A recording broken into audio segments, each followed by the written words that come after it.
Vamos, então, dar início à última conferência do dia, a última atividade do dia, desse dia longo, com 5 etapas, 6, 7, 8 etapas. E, então, muito boa noite aos presentes, aqueles que estão e aquelas que estão pela internet. E é uma alegria estar aqui nesse primeiro dia do Conexões, e Linhas e Cosmos e Educação. E eu queria começar trazendo aqui a presença de uma pessoa que é muito importante e provavelmente já foi lembrada muitas vezes hoje, mas eu também quero me lembrar dela. Então, Helenise Andrade, presente.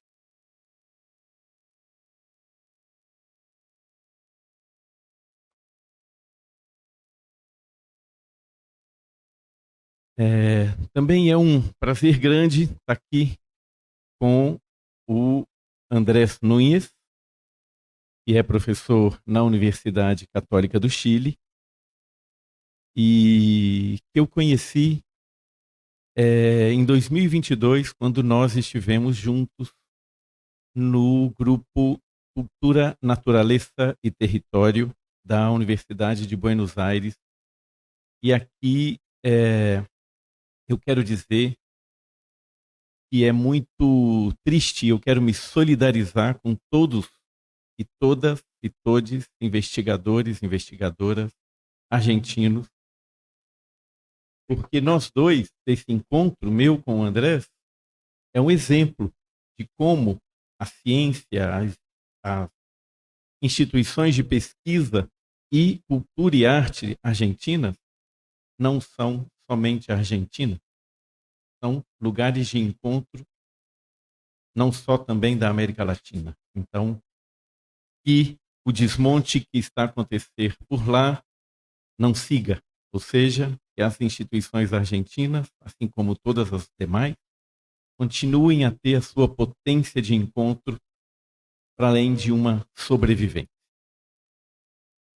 Para não me alongar nessa apresentação, eu quero apenas chamar a atenção para uma última publicação que o André fez junto com outras pessoas, que se chama El Último Paisaje, que é um livro de fotografias da Patagônia chilena e que tem por objetivo apontar o quanto que as novas estratégias de financiarização e de, digamos assim, de ocupação pelo capital financeiro das grandes áreas de reservas naturais tem sido um fator de exclusão, certo? E de redução da diversidade de vida, especialmente humana, de modos de vida, de habitar o território humano na Patagônia chilena nesses últimos anos.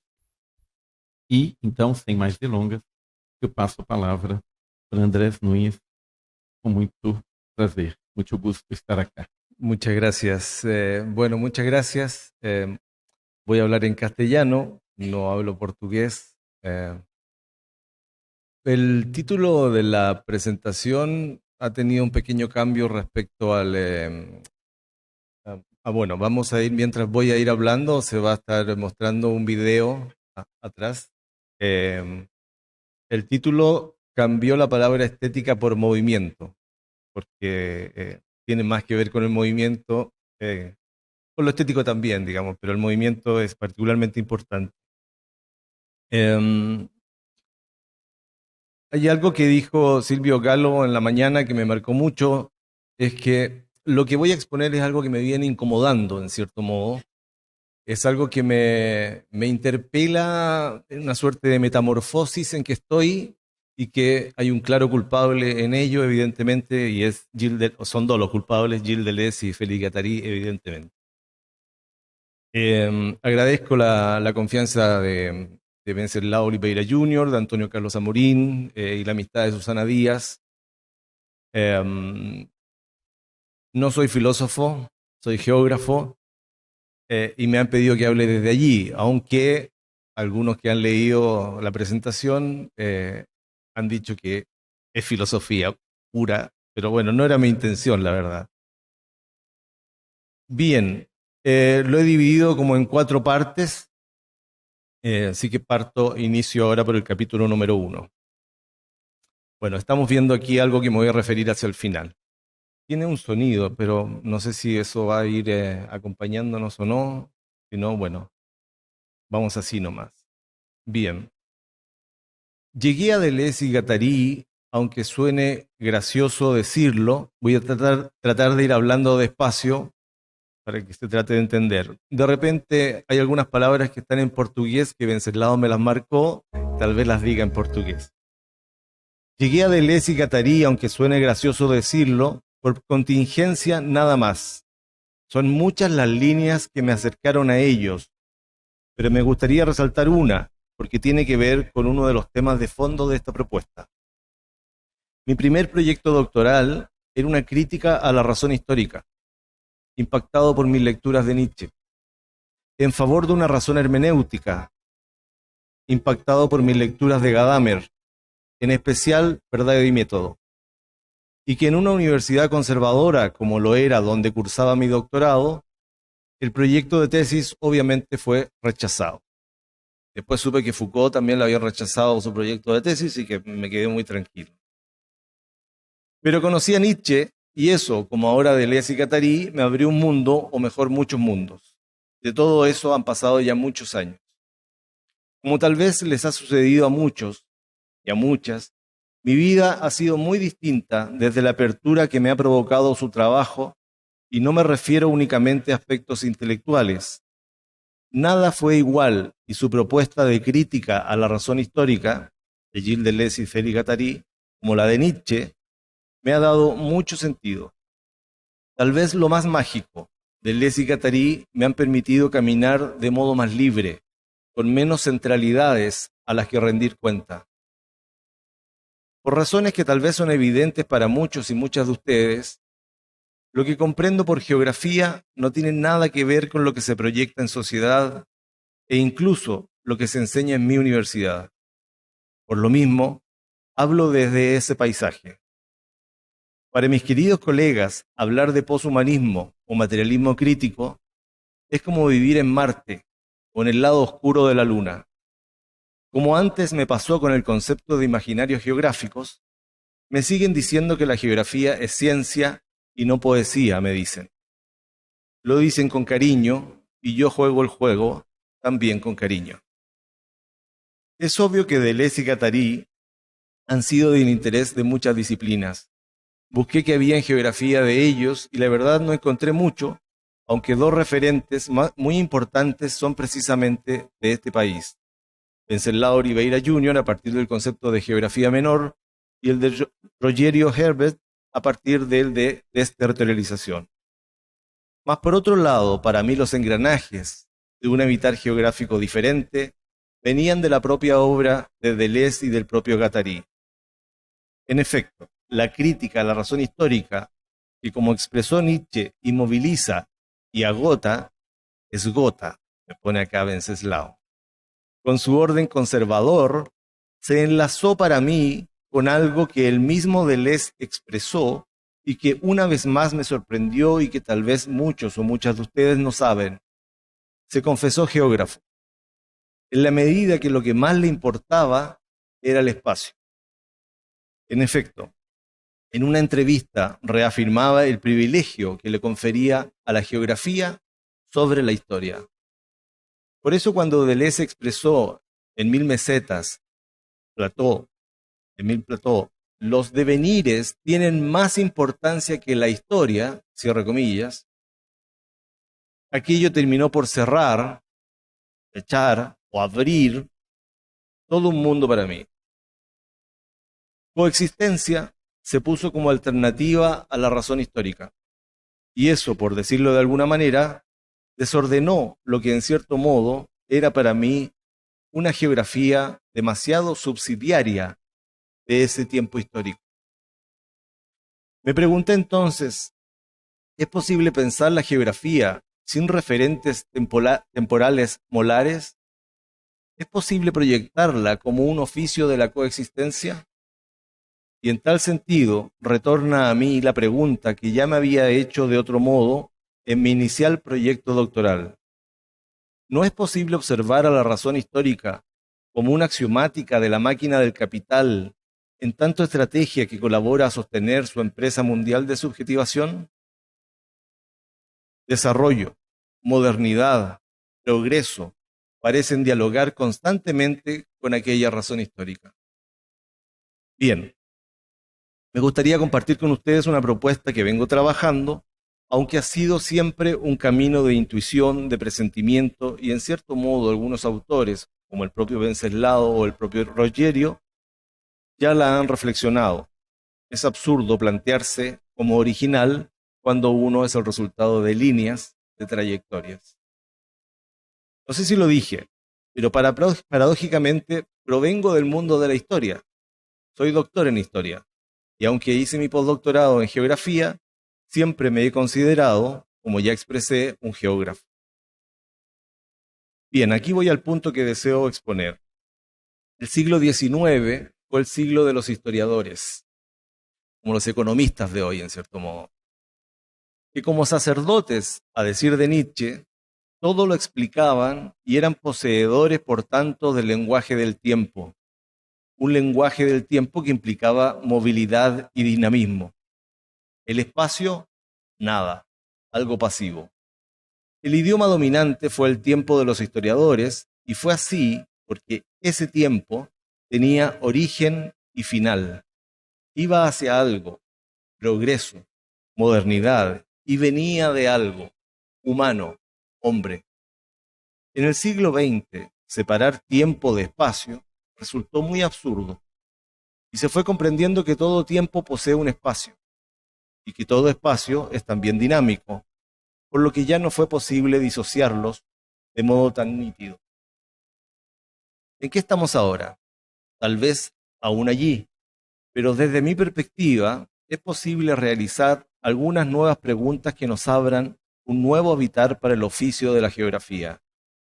Finalmente, la geografía sería una grafía de la Tierra, de su materialidad, y eso ya nos da algunas pistas, al menos para conectarla con la vida y sus juegos terrestres, con una grafía de la superficie. Propongo, siguiendo a Deleuze y Guattari, obviamente, pensar la geografía desde el concepto de devenir, devir. ¿Es el devenir histórico? Sería una de las preguntas centrales.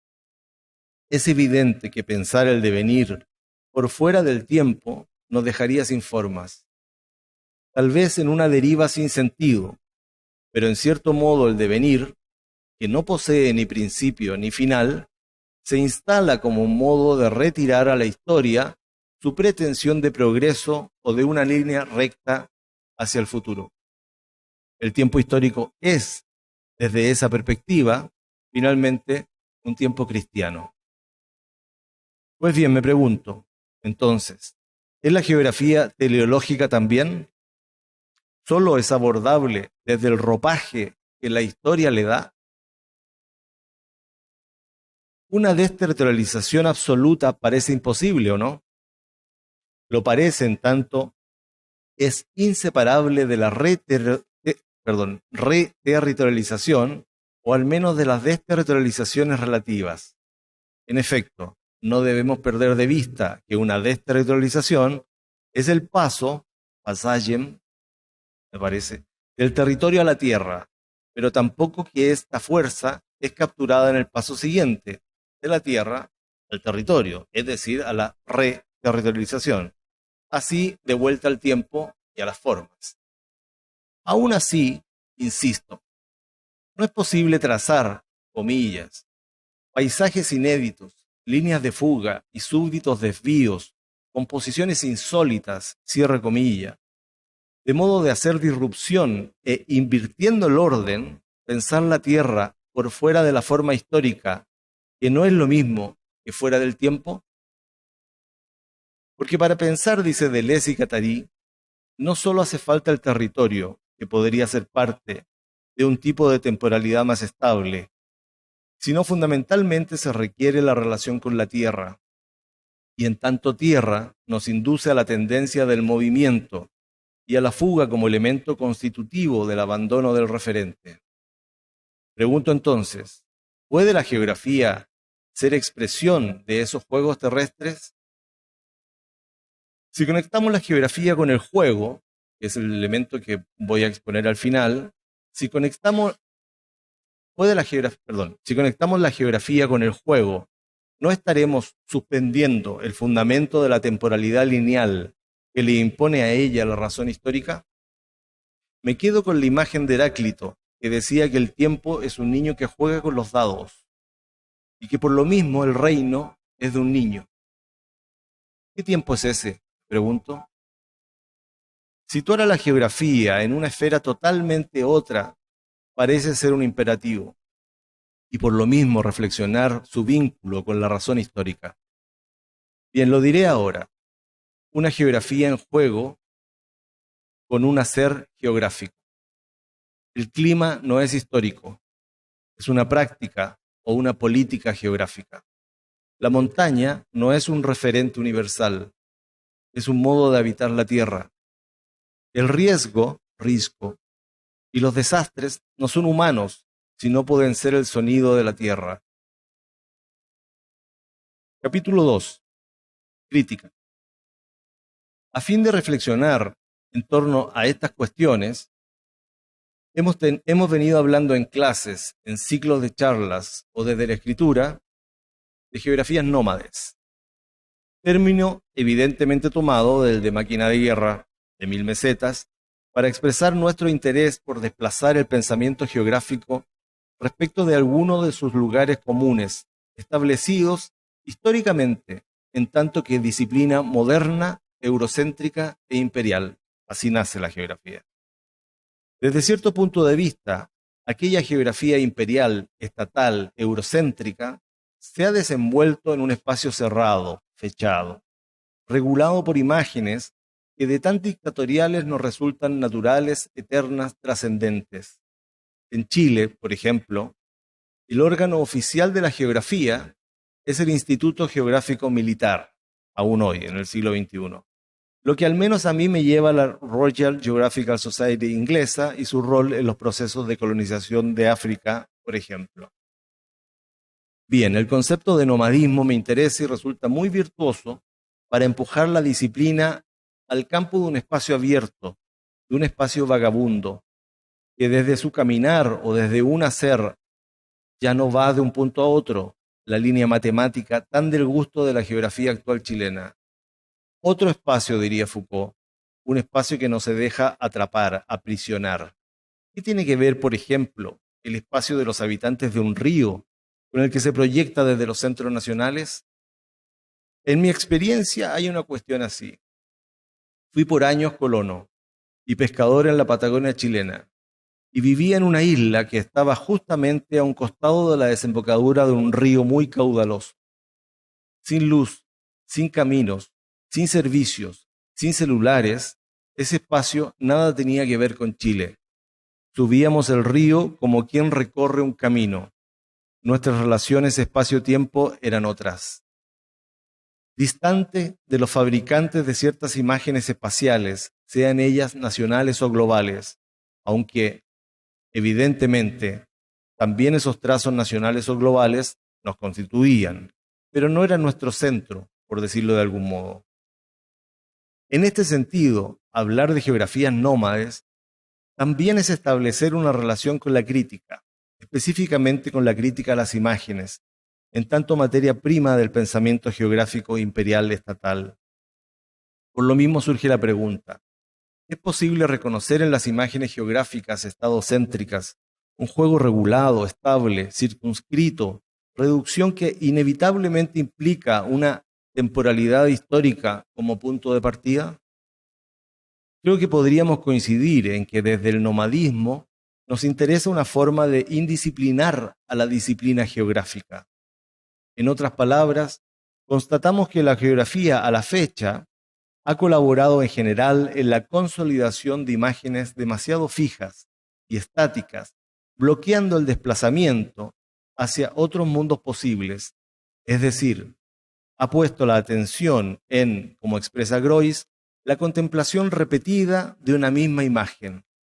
El norte es el norte y el sur es el sur.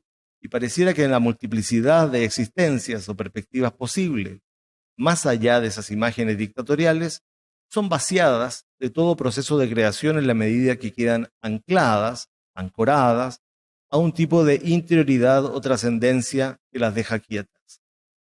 Y desde mi punto de vista, en un tiempo histórico que les otorga una supuesta progresividad, temporalidad que silenciaría, creo, la posibilidad de dar potencia al juego terrestre en su devenir de coexistencias.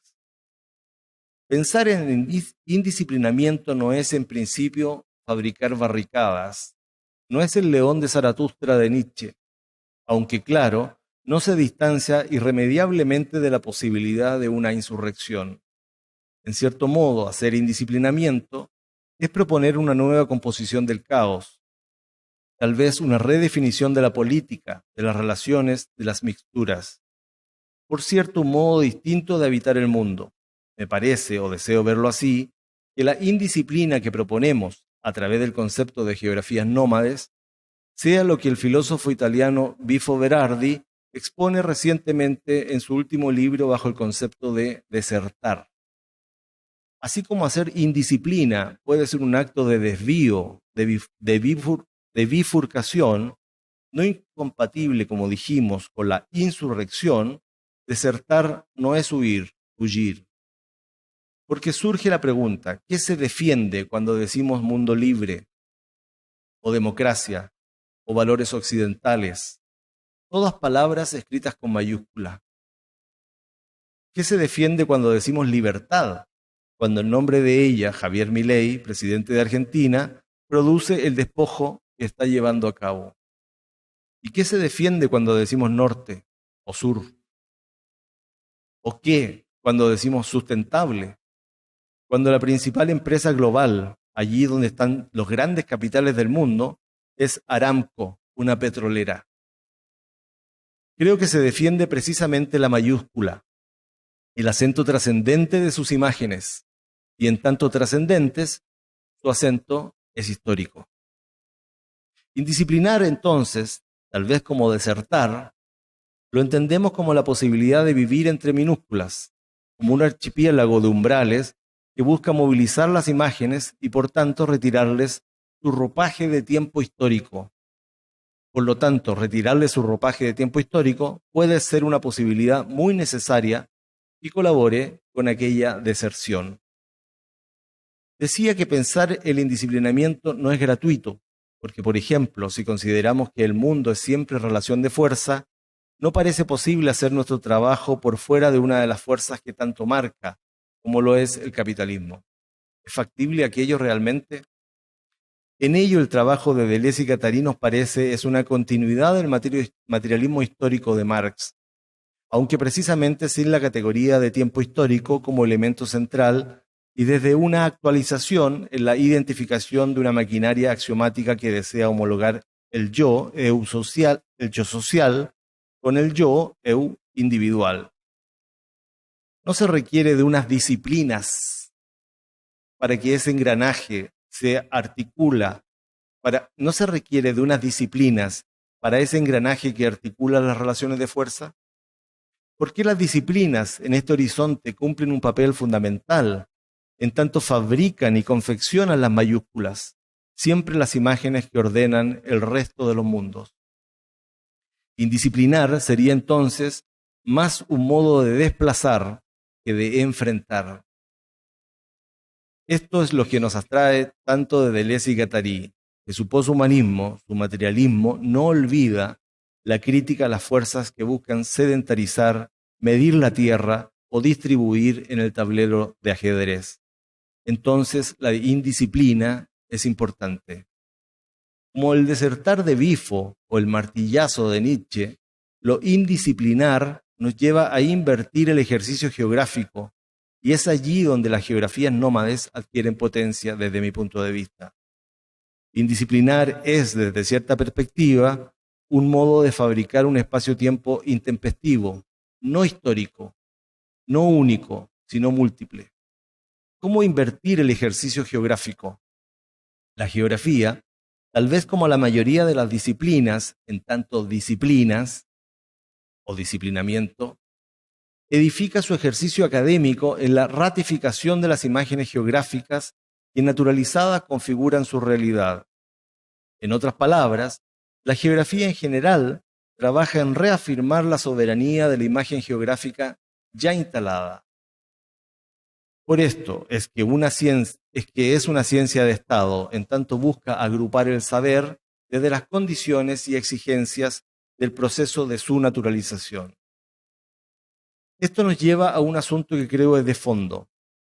La disciplina geográfica, como la razón histórica, resultan herramientas muy eficaces para condicionar o tornar imaginable solo lo imaginable. Y en ese camino las imágenes geográficas poseen ese doble rostro. Nos dan libertad, en tanto retórica del mundo del enunciado, pero por otra parte nos atrapan y nos la retiran en tanto no nos es permitido movernos de aquellos marcos. Es decir, no escogemos, ya que el elegir está limitado por las condiciones en las cuales hace su elección. Desde este punto de vista, las imágenes geográficas siempre serían históricas. Los geógrafos podemos llegar a ser así verdaderos sacerdotes, como los historiadores u otros disciplinadores, en el fondo guardianes del reino del saber de un espacio geográfico o de un tiempo histórico. Un espacio geográfico y un tiempo histórico cuyo campo disciplinar levanta diariamente la misma puesta en escena, cuyos valores y sentidos, lejos de desplazarse, deben ratificarse. Es lo que veo en las aulas, en las salas de clases. Insisto que hablo desde mi trayectoria desde Chile. Disciplinamiento de valores, imágenes por tanto como la libertad o democracia, escritas con mayúscula. En otras palabras, pensar lo nomádico en geografía significaría hacer disrupción, producir inestabilidad, desmoronar, desestabilizar y o desertar, en una palabra, indisciplinar. El pensamiento nómade es en el oficio del geógrafa, viene a poner entre paréntesis, límites y definiciones de aquello que está en la base, como expone Vicente Desprez, del excesivo cuidado burgués por la propiedad privada de la tierra o de la privatización del pensamiento. No lo enfrenta, lo evade, lo narra con minúscula, porque no se remite a un modelo o imagen mayúscula. Es allí donde lo asocio al juego, porque la crítica debería conectar con el juego, en tanto jugar es un modo de desplazar, pero a la vez de olvidar las referencias del juego anterior o del juego que desea ser definitivo o histórico.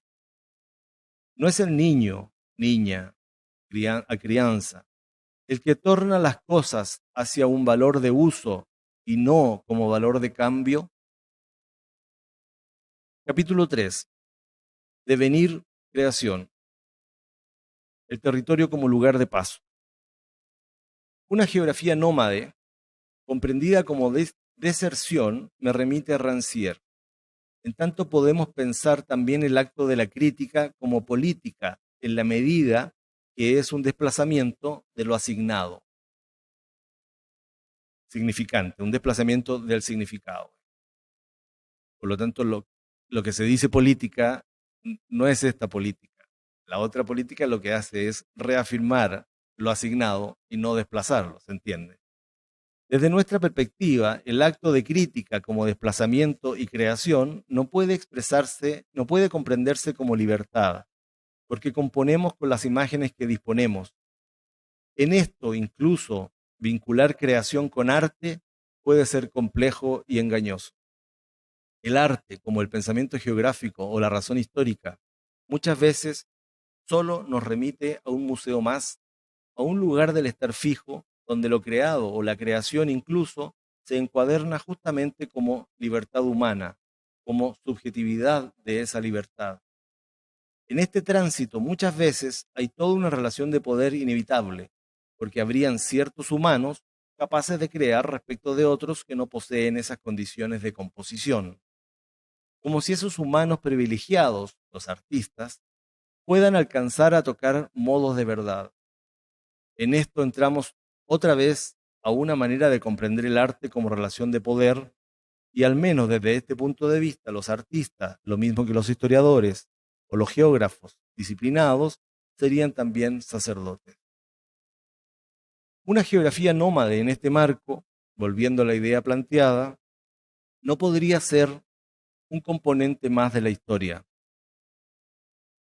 Comillas, no se limitaría a proporcionarle a la historia elementos, rasgos, trazos o coordenadas. No sería solo su componente espacial, dice el propio Deleuze. Esta idea desarrollada por Deleuze y Guattari en ¿Qué es la filosofía?, su último escrito, me resulta fascinante. Y me gusta mucho porque, en cierto modo, podría darle a la geografía lo que la historia le quita, retira, y lo que también se quita a sí misma, el movimiento. O dicho de otra manera, una relación directa y activa con la tierra misma. Me gustaría pensar, como Foucault, que la geografía, al nomadizarse, y esto me resulta muy relevante, se desenvuelve de un modo que ya no piensa lo que pensaba, que se le activa un modo de vitalidad que está dado por el propio elemento central de su oficio, la tierra. Es allí donde habría que buscar su vínculo con el arte, en sus propias composiciones.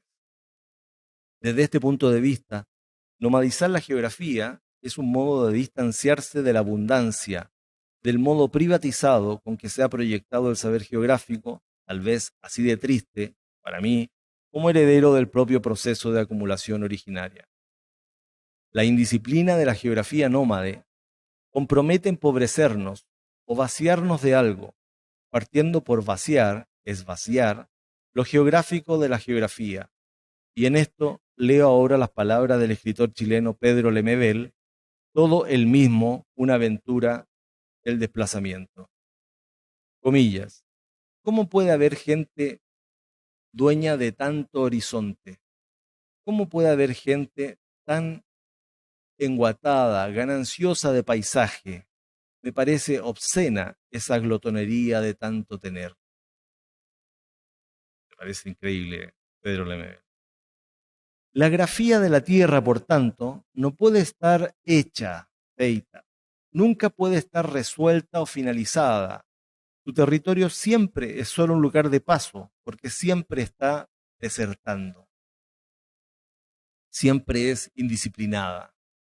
En esto habría que seguir a Kropotkin y no a Darwin, porque al antropomorfizar no estamos compitiendo con las expresiones de la Tierra. ¿Por qué llegar siempre primero? ¿No es posible cooperar con ella? Como expresa Desprez, ¿no puede acaso el lobo convivir con el cordero?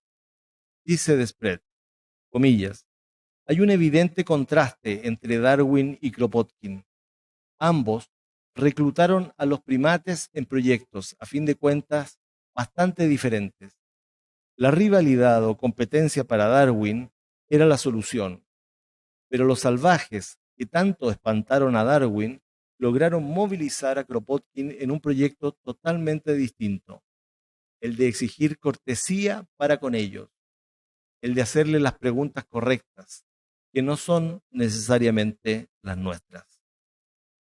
El nomadismo geográfico plantea la urgencia de hacer de nuestro oficio, del oficio geográfico, un habitar distinto, y ese habitar no involucra, envolve, también darle la oportunidad a que las cosas, la materialidad de la tierra, nos movilice.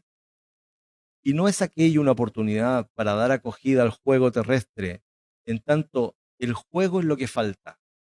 Y por lo mismo hay que jugarlo desde cada composición posible. Capítulo 4, final, se titula Ni león ni camello. Juego. Vuelvo a Heráclito y al tiempo del niño que juega con los dados. ¿Qué tiempo es ese? Vuelvo a preguntar. Bien, las reglas del juego están para romperse. Eso el niño, la niña, la crianza, lo sabe bien. No porque sea una rebelde, sino básicamente porque su juego comienza cada día. La pregunta, ¿dónde quedamos? ¿Dónde paramos ayer? Parece estar excluida de su juego. Hay que inventar nuevas reglas, porque el juego ya es otro. No hay, como podrá verse, una referencia a un tiempo histórico o a un tiempo universal, ni incluso al tiempo de un enunciado. Su tiempo es el acto, el hacer. Su valor es de uso, como dijimos, no de cambio. El juego gira y gira. En el juego de lo que se trata es hacer con los mundos, junto al mundo, en diálogo con el mundo, no enfrentando al mundo o los mundos con los que se convive y no instalándose para darles una definición de lo que es el juego, porque si hay reglas o hay que dar fundamentos, es decir, hay que producir un territorio, estos se acaban una vez terminado el juego. A la niña es la experiencia lo que le importa, porque cada día se empobrece de algo, se vacía de algo, aunque el juego haya sido sublime y por un momento pensado como eterno. Es ese elemento, el de la experiencia, el que empobrece al creador, lo vacía de un tiempo lineal, lo vacía, insisto, de un tiempo histórico. El niño toma la cuchara, coler, y menos le importa lo que es que lo que puede. La cuchara puede ser un avión, puede ser una pala, o un carro, o un auto, o algo para comer. La cuchara del niño no posee trascendencia, porque siempre está de paso entre su perspectiva y la de la cuchara. En esto, el trabajo de Viveiro de Castro es muy hermoso, porque efectivamente nos muestra cómo todo lo viviente tiene un punto de vista y cómo en cierto modo ciertas prácticas indígenas pueden ser una herramienta para el futuro. Todo puede ser un futuro ancestral. En ello, su trabajo me resulta tan potente como el de Silvia Rivera Cusicanqui. Pues bien, para ir cerrando, ¿es posible entonces pensar, como dijimos al comienzo, una geografía como grafía de la Tierra, pero sin un humano como el relator oficial de esa grafía? En el fondo, ¿es posible pensar una geografía trans? Creo que evitar el oficio del geógrafo desde una práctica indisciplinaria se posee el privilegio de encontrarse con líneas de fuga para adquirir la capacidad de exponer al territorio desde su devenir trans, al territorio como lugar de paso, y así una composición del territorio como apertura, como expansión, como cooperación de cada una de sus trayectorias. Por lo mismo, sí, estimo, es momento de volver a deslizar una crítica profunda al tiempo histórico. Aún así, Deleuze y Guattari me advierten, no obstante, comillas, no obstante, la desterritorialización absoluta solo puede ser pensada siguiendo unas relaciones por determinar con las desterritorializaciones relativas, no solo cósmicas, sino geográficas, históricas, psicosociales. Cierre comillas. Mi posición del juego infinito, por tanto, se ve truncada, pero creo que no la de la relación con la grafía de la Tierra, no la de la relación de la grafía de la Tierra con el juego. Me da por presentir que la geografía, a partir de los trabajos actuales en el ámbito del materialismo crítico o el poshumanismo, posee una cercanía con la capacidad de emancipar las referencias, los centros y las jerarquías de las imágenes, incluida la humana, de modo que se diluyan antes de su pretensión de erigirse como definitivas o trascendentes, y así incluso esa desterritorialización relativa puede volverse a sí misma plana u horizontal. Tal vez he estado todo este tiempo pensando en que una geografía nómade es eso, la conjugación de los flujos con sus cortes, pero en un juego constante donde las reglas, como la de la niña, solo duran su propio devenir, porque hay que volver a jugar, volver a componer. En estas reflexiones he vuelto, por tanto, a jugar con las geografías nómades como posibilidad de desplazar e indisciplinar, o como modo de desertar de unos territorios demasiado pesados y densos como los de la geografía imperial, estatal, y por cierto, del conservador tiempo histórico, siempre tan lineal y cargado de origen y final. Si nuestro oficio geográfico se torna nomádico, es en efecto una máquina de guerra que no nos permitiría comprender que devenir no es en esencia histórico, sino que obedece al tránsito, al movimiento, en tanto su fuerza sería la imprevisibilidad y la sorpresa. En cierto modo sería el giro nietzscheano. Este giro nietzscheano puede ser también, como expresa Roberto Espósito, comillas, un desafío al proceso de historización, cierre comillas.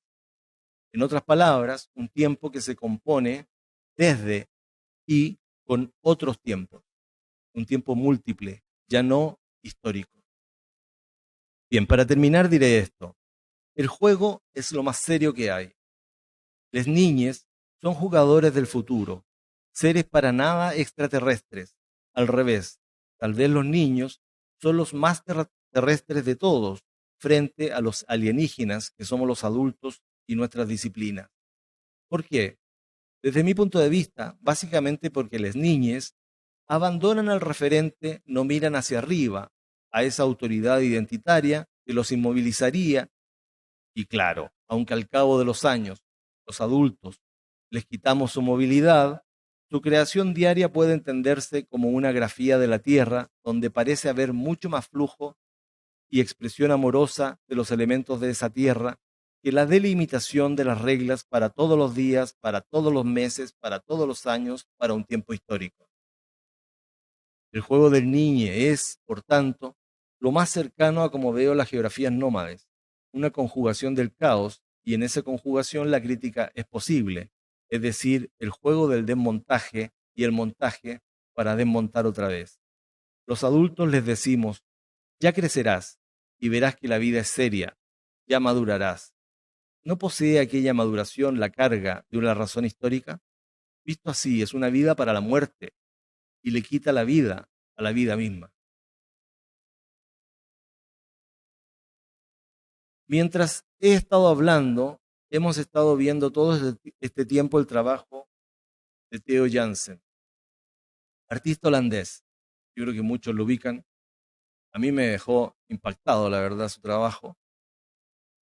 De lo que él denomina las bestias de la playa. Su trabajo me lleva a proyectar en las bestias los elementos de una tierra que se compone y comporta de modo cooperativo. Las bestias de la playa están compuestas por tubos y desde mi perspectiva, cada uno de esos tubos puede ser un elemento de la tierra que se moviliza en relación con los otros, incluso el más lejano, el más distante. Las bestias tierra bailan, danzan sin parar, porque sus composiciones son juegos que desde cada deserción crean fugas hacia nuevos bailes, danzas con los tiempos de la propia danza. Como dice Lucien Desprez en Habitar como un pájaro, si al territorio le quitamos la carga de su soberanía, y una de ellas sería el tiempo histórico, creo podremos jugar con la tierra y movernos como las bestias de Theo Jansen, volviendo cada día a dejarnos llevar por las nuevas partituras de sus composiciones, y así comprender que si la tierra cruje o rechina, es porque también puede ser su canto. Muchas gracias. Gracias. De nada. Nós estamos exatamente em cima do horário, mas eu queria, já tem uma mão levantada, acho que uma pergunta vale. Eu queria comentar apenas uma coisa. É muito interessante pensar todo esse tempo tanto que eu lia a conferência do Andrés para apontar algumas palavras em português que seriam muito distintas do espanhol, quanto agora, escutando, e cada um de nós pensar, tirar a palavra geografia e colocar qualquer uma das outras disciplinas escolares, todas as palavras deles são válidas. É bastante interessante ver como que uma disciplina se ampara em outras coisas que estão, digamos assim, ao lado dela, se sustenta a partir daí.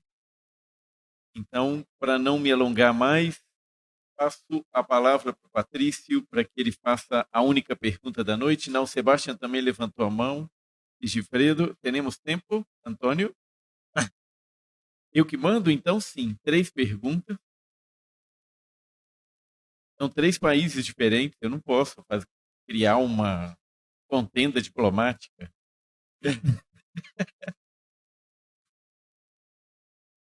Muito obrigado, caro compatriota. Eu vou perguntar em espanhol.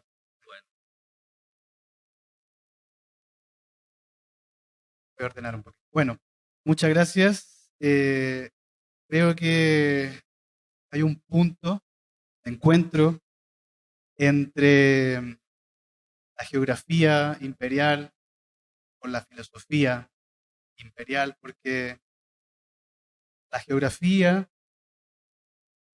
más o menos es el artífice del reparto imperial del mundo.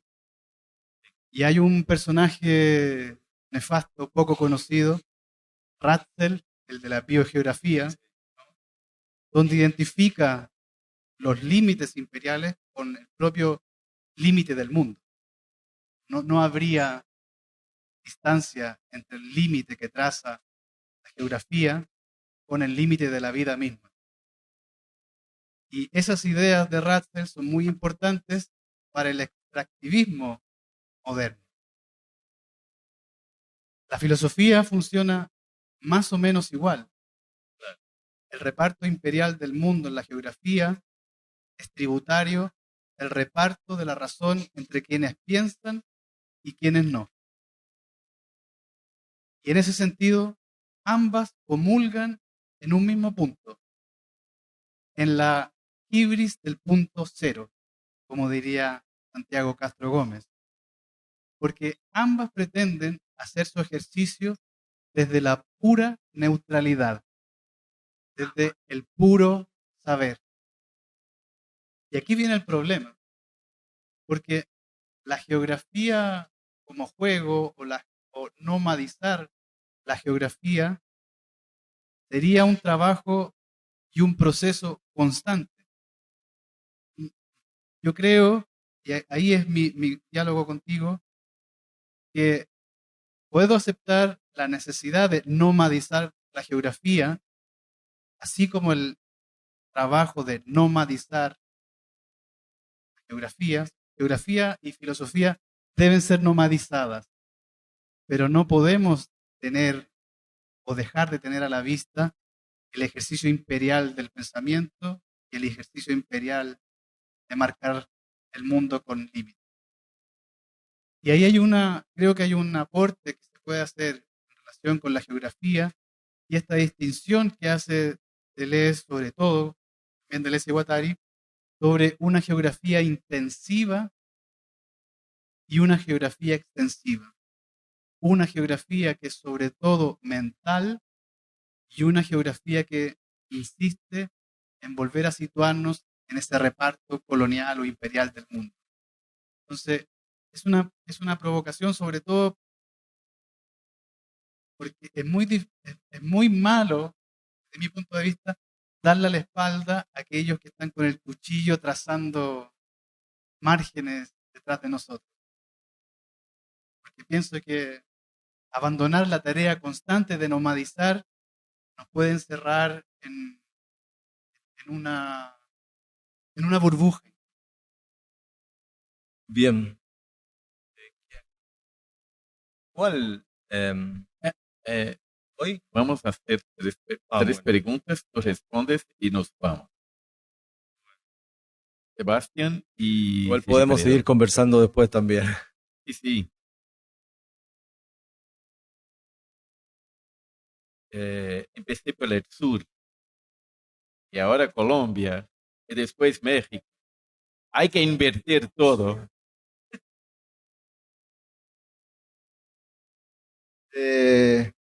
Muy interesante lo que nos compartes. Y digamos, la pregunta que te hago, la hago desde un lugar de practicante y digamos, sin muchos rodeos. Mi pregunta sería, bueno, justo el niño que habla en voz qué juego juega con la geografía, ¿no? Es decir, cuál es la pragmática de tu posición. Digamos, cómo llevas la geografía a un estado de infancia de manera concreta, ¿no? Digamos, singularmente, cómo lo que colocas efectivamente sucede, ¿no? Porque siento que colocas un estado de la cuestión, ok, es lo que debemos, pero lo que debemos, ¿cómo se hace, no?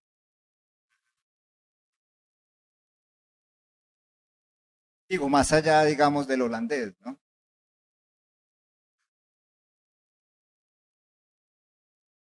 Sí, sí, sí. Bueno, felicitarte. Coincidimos, Adrián Kang y yo, que está muy bien escrito el texto.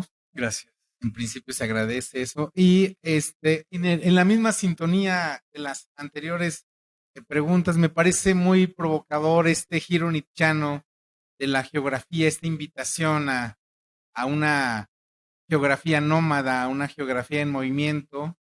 Aquí la cuestión que ubico y que es una pregunta, bueno, es una pregunta que me hago en voz alta en otro momento y comparto, es cómo, cómo hacer que este giro nietzscheano de la geografía pueda entrar en resonancia, en consonancia con un giro humano que pueda ir más allá del antropoceno, que hoy se constituye como capitaloceno. Es decir, si pensamos que el capitalismo básicamente es un espacio, es una mega maquinaria extractiva del espacio y del tiempo, y la subjetivación es una subjetivación social y sobre todo espacial, ¿cómo podemos hacer frente a esta reconversión del espacio y de la experiencia en mercancías y en propiedades privadas, ¿no? Ahora eh,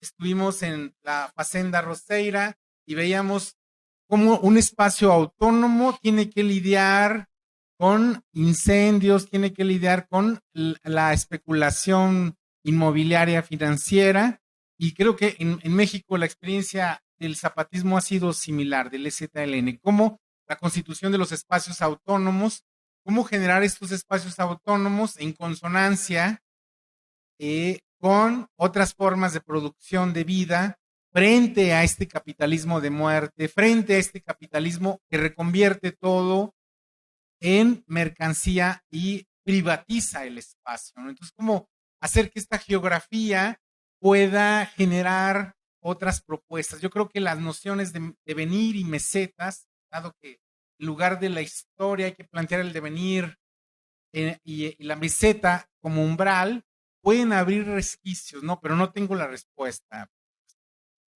Gracias. Bien. Miren, es divertido porque sus preguntas son mis propias preguntas en el fondo. Es muy divertido esto de, o sea, no es muy divertido, es la verdad, es un poco angustiante a veces respecto al tema, bueno, a ver cómo parto. La discusión es permanente. Bueno, muy posmoderno lo tuyo, muy light, muy bonito, etcétera, pero te olvidaste de Marx. Y para nada, digamos. Esto es al revés, digamos. O sea, si alguien ha hecho una lectura del capitalismo en tanto máquina mundial, ha sido Marx, evidentemente, y después, bueno, Guattari y Deleuze. En eso son indudablemente una continuidad. Pusieron los elementos nuevos del siglo XX-XXI que no los tenía Marx. Entre otros, el tiempo histórico, que para mí es un problema, digamos. Pero claro, así como las preguntas también, no todas, pero muchas veces es, bueno, pero entonces, ¿cómo lo hacemos? Es como que si uno tuviera la respuesta mágica. En una entrevista, créanme que muchas veces con un querido amigo, Santiago Urrutia, discutimos esto. Bueno, pero ¿cómo damos una respuesta a esto? Y buscamos y buscamos y buscamos y buscamos. Bueno, de todo lo que buscamos, llegamos a una entrevista de Tony Negri que le hace Deleuze.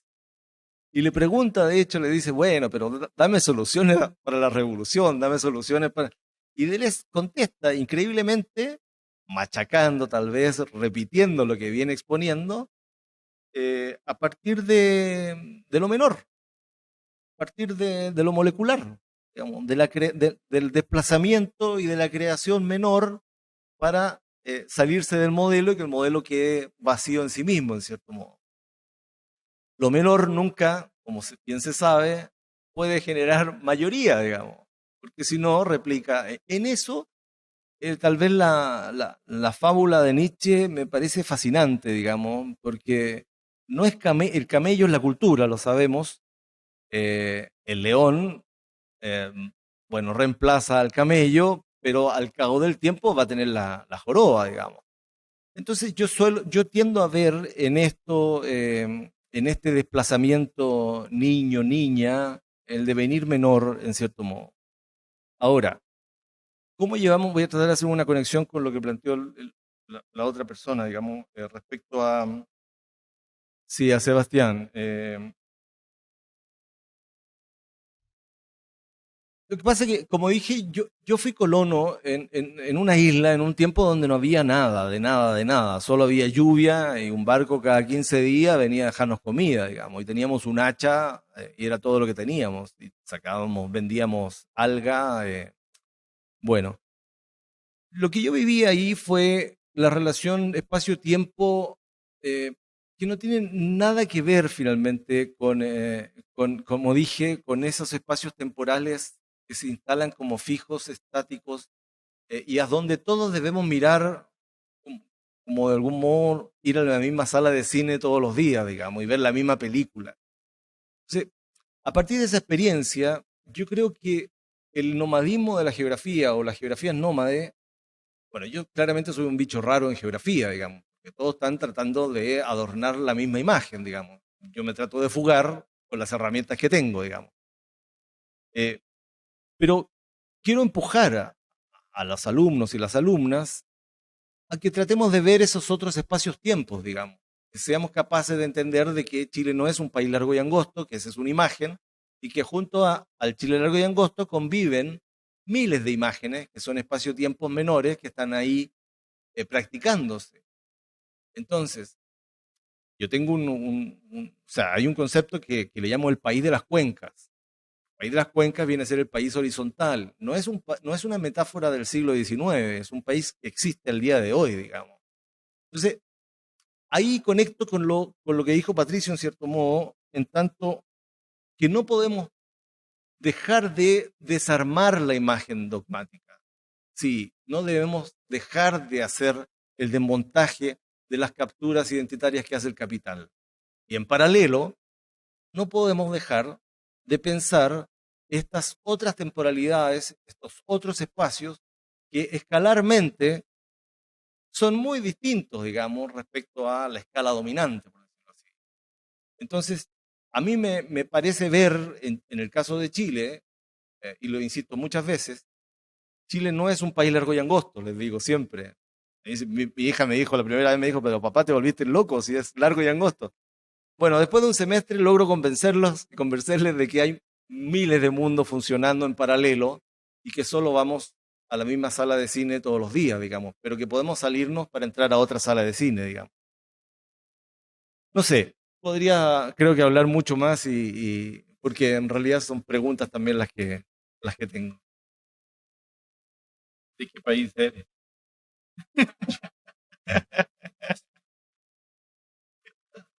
No, yo quiero agradecerle muchísimo lo que acabo de escuchar por muchas razones. La primera, porque hay una poética. La segunda, porque hay una demanda imaginaria. Perdón. Quiero agradecerte mucho porque hay una poética. La segunda condición, porque hay una demanda imaginaria y ahí está la regla del juego. Llamémosle virtuales o posibles, no me importa el término ahora, pero hay una demanda imaginaria fuerte. Y la tercera es porque no hay posibilidad de hablar de una pragmática ni de una codificación en clave marxista si uno no está en condiciones de poder tener una poética. Y en ese sentido, entonces, la humildad con la que hablaste al declararte geógrafo y no filósofo, conocedor de un autor, es el resultado de una historia de vida que avala, en tus palabras, la poética que construiste. En ese sentido, hay poéticas vacías, en cambio la tuya está llena de vida. Eso es lo que quiero decir en términos muy precisos. Cuando habla del Chile, del modo en que lo hace, no lo hace como Patricio Guzmán en ninguna de sus 3 films. Está hablando de un Chile vivido. Cuando habla de un mapa horizontal, no está hablando como lo hace Patricio Guzmán desde el exilio de Allende. Está hablando desde un Chile donde la montaña está llena de mundos posibles habitados. Es un hombre de una isla el que habla, con un hacha en la mano, que ninguno de los que está aquí halló jamás un alga.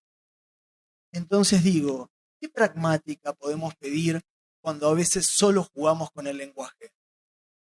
Quiero decir, ¿no les pareció suficiente llamado a la guerra lo que el poeta planteó?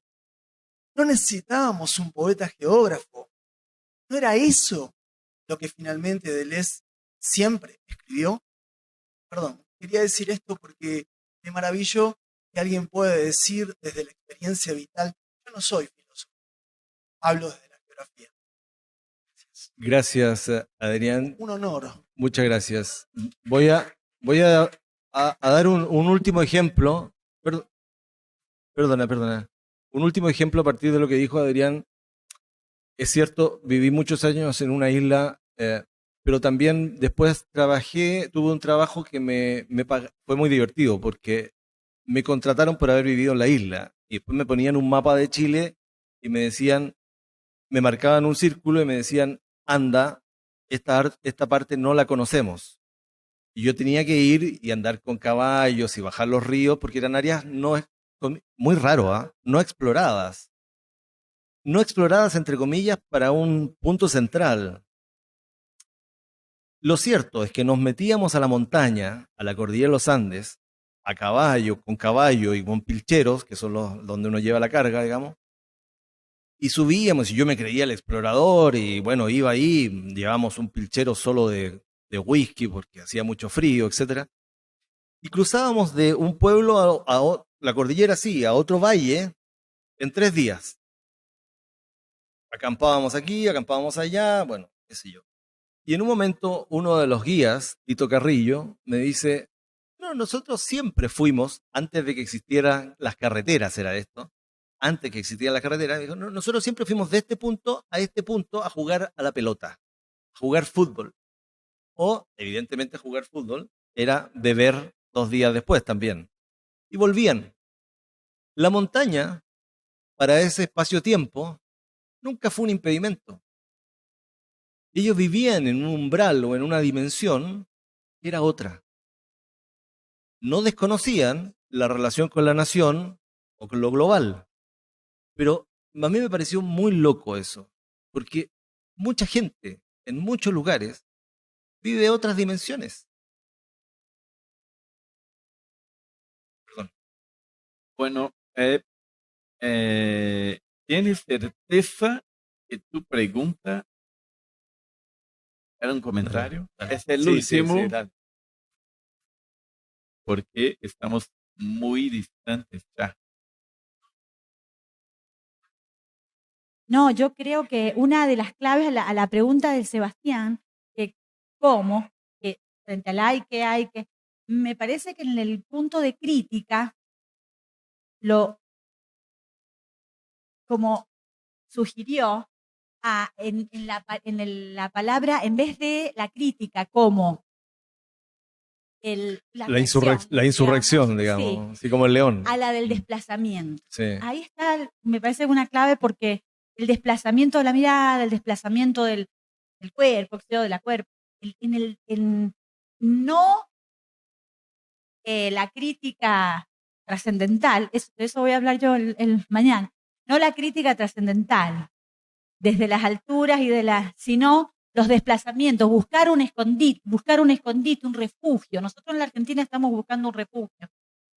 Y me parece que esa es la clave de la propuesta de lo que decía Adrián, de la propuesta, esa demanda de imaginarios, me encantó esa idea, esa demanda de los imaginarios, lo que está haciendo es eso, ¿no? Proponer desplazamientos, un refugio, una esfera, un parate aquí, acá. Eso me parece un umbral, es divino. El libro Poético.